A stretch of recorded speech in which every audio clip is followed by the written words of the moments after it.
Bom, é o segundo vídeo que eu falo sobre esse assunto, a sensualidade dentro do templo pelos cristãos. Por que eu voltei a falar sobre isso? Muitos comentários no outro vídeo que eu gravei, que está aí no meu canal, Ministério Ampliando Fronteiras, Ailton Santana.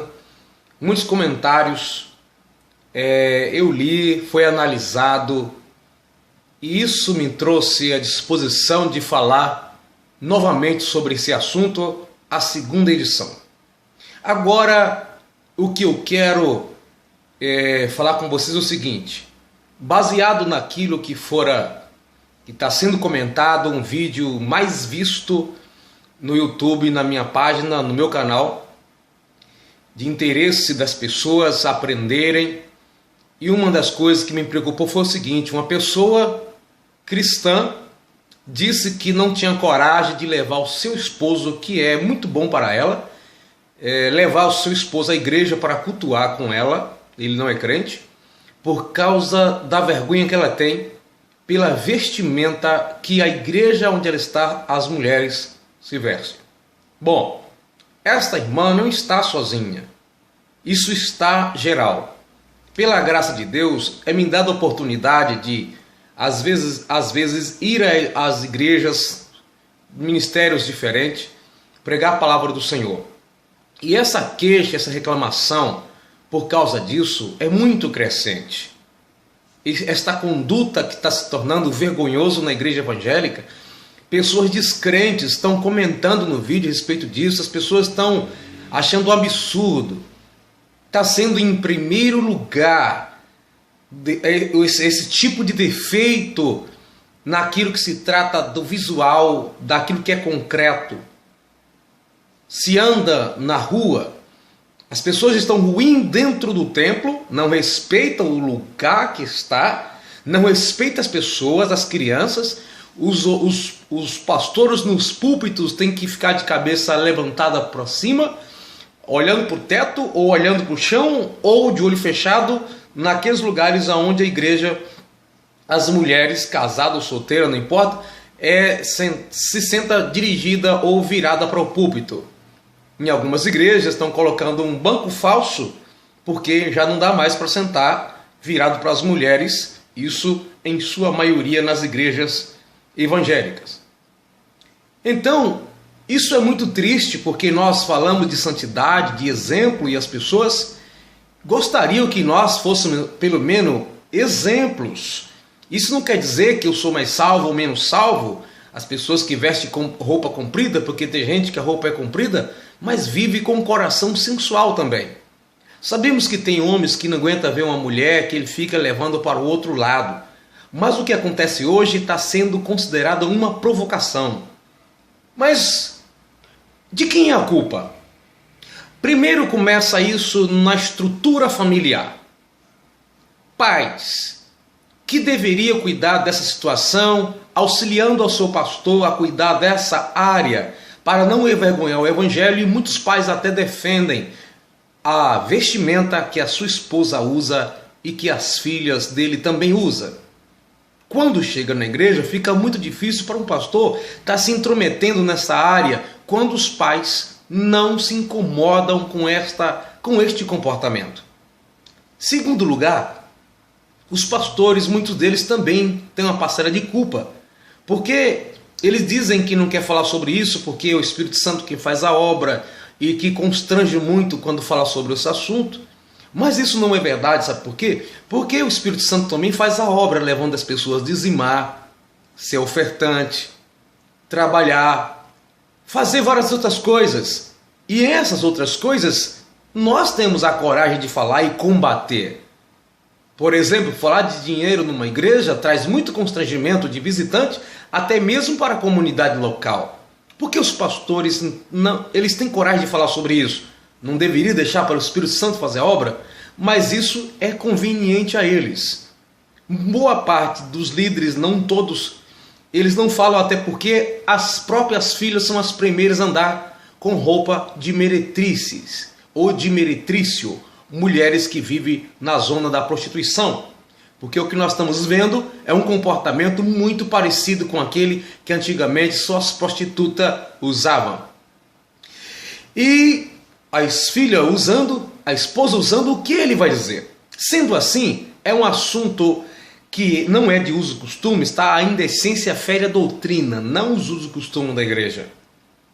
Sendo assim, eles não têm coragem de falar, dizendo que isso não vai resolver falando, apenas orar. Ora, muitos deles não oram nem por si mesmo, como vai orar a ponto de Deus converter alguém? É o Espírito Santo sim que faz a obra, mas usando pessoas para falar.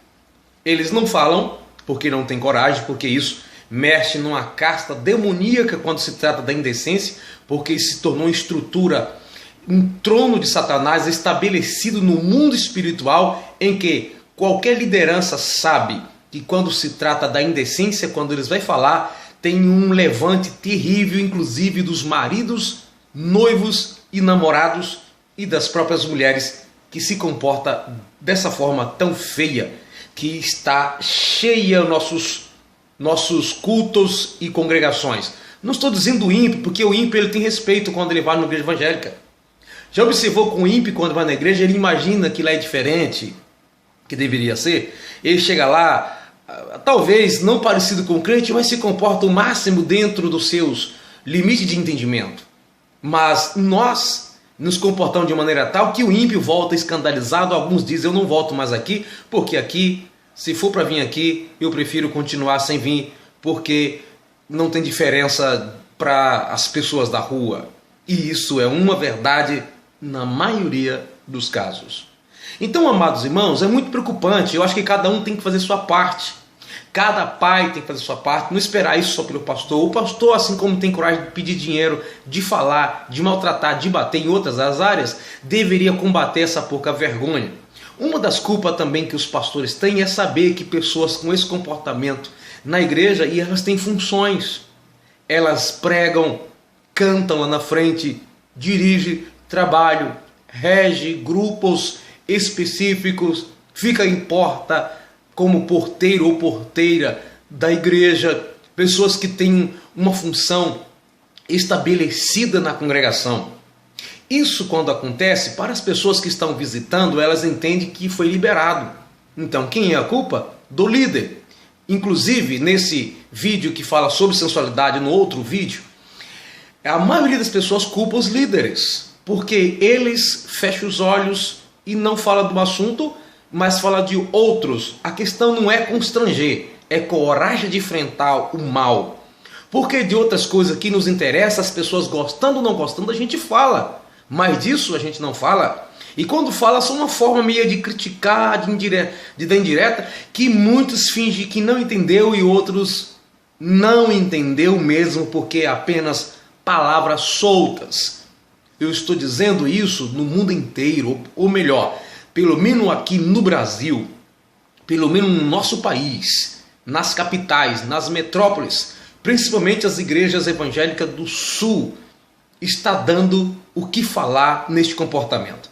Nós temos muitos pastores que pregam muito bem, que ensinam, que dão palestra, mas eles parece que perderam a visão espiritual, perderam a visão moral, não conseguem detectar as artimanhas do diabo nesta área para perturbar a vida da igreja, a ponto de alguns ímpios ir à igreja interessados em observar essas coisas.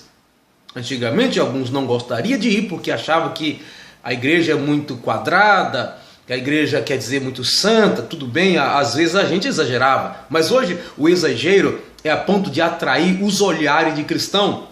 Há poucos dias eu vi no Facebook a filha de uma pastora dirigindo um trabalho, ministrando de mini short. Não estou dizendo de bermuda ou de um short, estou dizendo de mini.